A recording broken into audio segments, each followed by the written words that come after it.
Hello everyone, we are the group 5. Today we're going to talk about one of the most interesting logical fallacies, the fallacy of ambiguity. Now, what exactly does that mean? In simple terms, this fallacy happens when an argument uses words or phrases that can have a more than one meaning, and that confusion makes the reasoning invalid. It's like when someone says something that sounds logical until you realize that they're using a word differently than before. The fallacy of ambiguity happens when a word, phrase, or sentence is used in a way that can have multiple meanings, and that confusion leads to a flawed argument. Good day, everyone. For my part, I'll discuss the fallacy of equivocation and give some examples. The fallacy of equivocation happens when a word or phrase is used with two or more different meanings in the same argument. Because the meaning changes, the reasoning becomes confusing or misleading. For example, consider this argument: a feather is light, what is light cannot be dark. Therefore, a feather cannot be dark. Here, the word light changes meaning. In the first sentence, it means not heavy, and in the second, it means not dark in color. The shift in meaning cases a false conclusions. That's why this is an example of the fallacy of equivocation.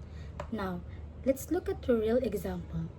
A student says, I have the right to watch TV whenever I want. Therefore, it's right for me to watch TV instead of studying.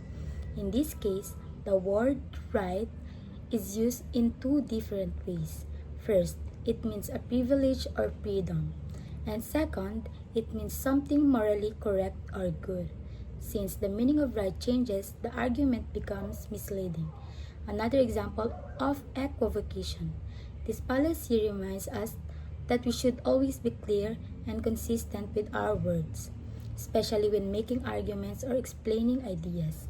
Using the same term with different meanings can lead to misunderstanding or false reasoning. In conclusion, the fallacy equivocation happens when a word's meaning changes with an argument, causing confusion or false reasoning. To avoid this, we should always use words clearly and consistently so our ideas remain logical and easy to understand. Thank you. Good day, everyone. For my part, I'll be talking about the Filipino way of thinking. Our way of thinking as Filipinos is influenced by our culture, language, and traditions. Sometimes this leads to ambiguous expressions, words, or phrases that have different meaning depending on the situation. For example, bahala na can mean courage in facing challenges or carelessness in leaving things to fate.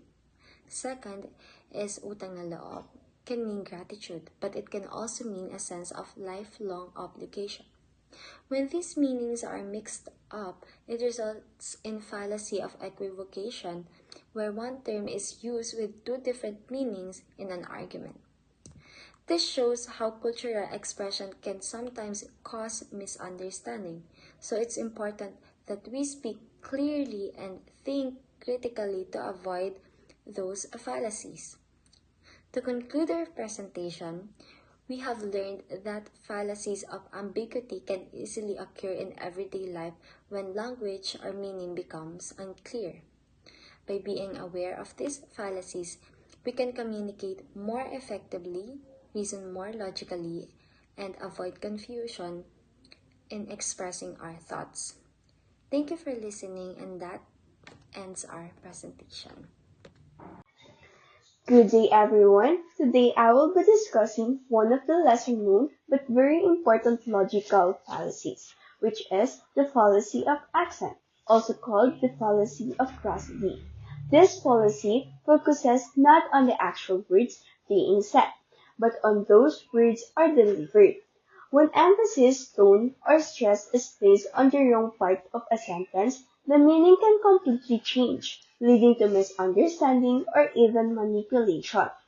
Understanding this policy is important because in real communication, whether spoken or written, people can unintentionally or intentionally change the message simply through the way they emphasize certain words And as a student and future professionals, it's important for us to recognize this so we don't mislead and we avoid misinterpreting information.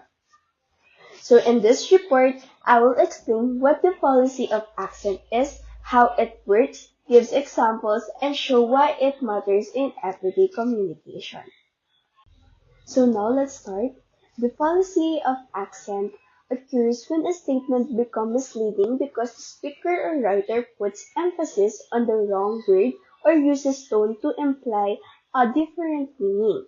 The error comes not from the sentence itself, but from how the sentence is delivered. Why it happens?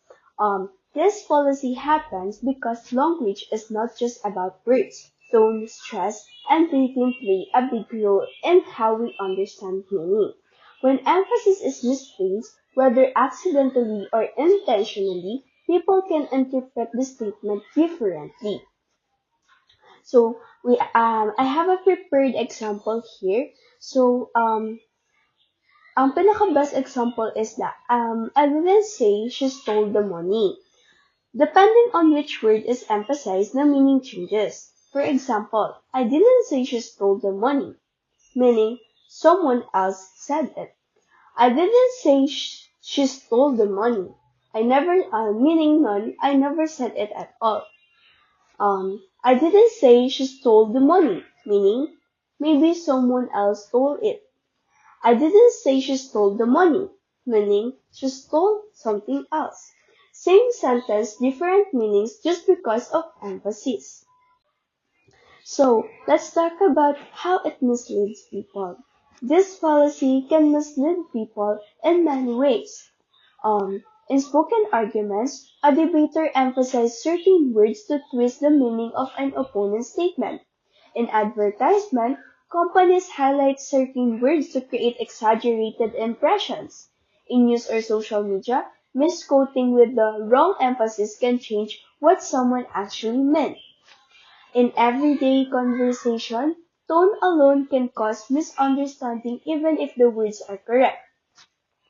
So, let's have an examples in real life. Um, Someone quotes you but stresses the wrong word, making your statement sound rude or suspicious. Second, a message typed in all caps or bold letters make it sound like someone is shouting or being dramatic.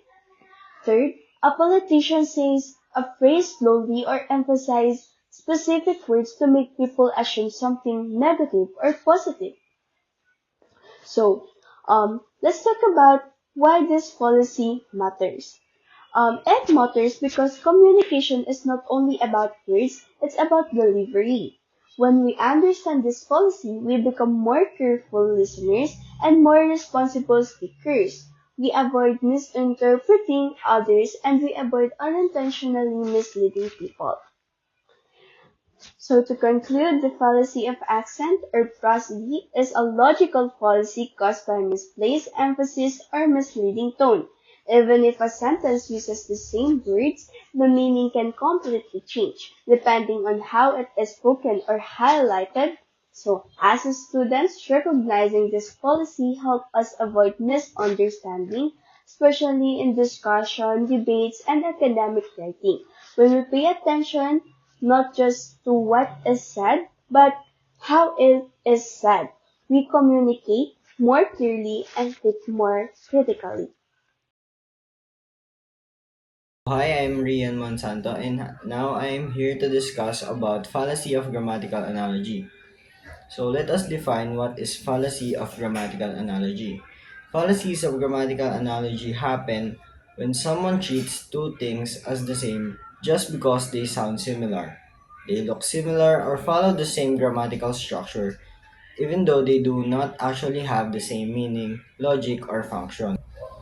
So, what does it mean? So, fallacies of grammatical analogy, in easier terms, they happen when people get tricked by words that look or sound the same, even their meanings are different.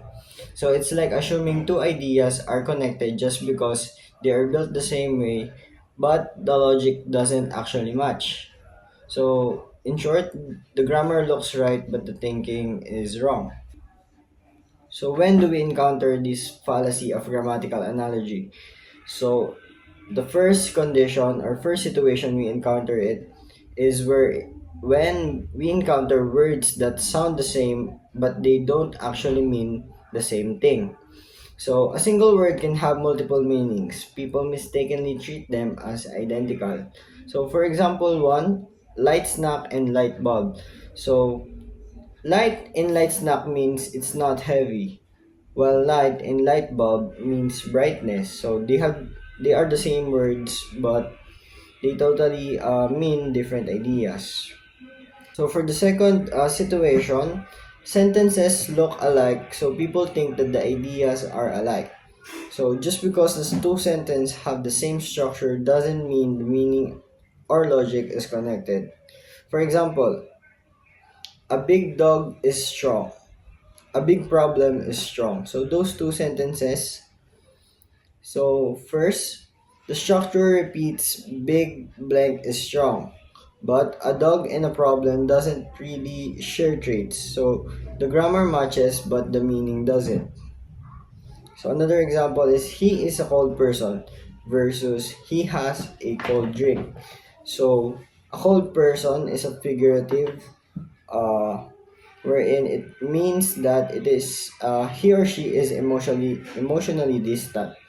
Meanwhile, cold drink is literal. It pertains to the temperature of the drink. So they have the same grammar but they have different realities.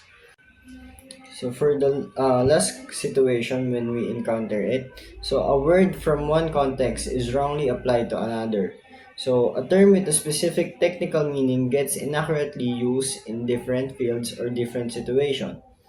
So for example, using voltage to describe someone's energy level. So voltage is an electrical measurement.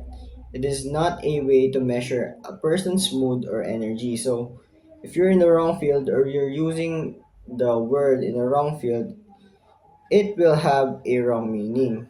So for example, too, using the viral in medical to explain internet fame. So viral originally refers to infection spread in medical, but online it means it is fast sharing content. So they have the same word, but they have completely different meaning in different contexts or different fields. So here are real life examples of fallacy of grammatical analogy so we can understand it better. So here example 1, he's a light eater so he must glow at night. So there are two possible interpretations in this sentence. So first is the literal interpretation which sounds wrong and silly. So light eater is misunderstood as someone made of light. Therefore, the person is imagined to glow or shine in the dark. So here, light eater it is interpreted that he or she or the person eats light. That's why he or she glows or shine in the dark.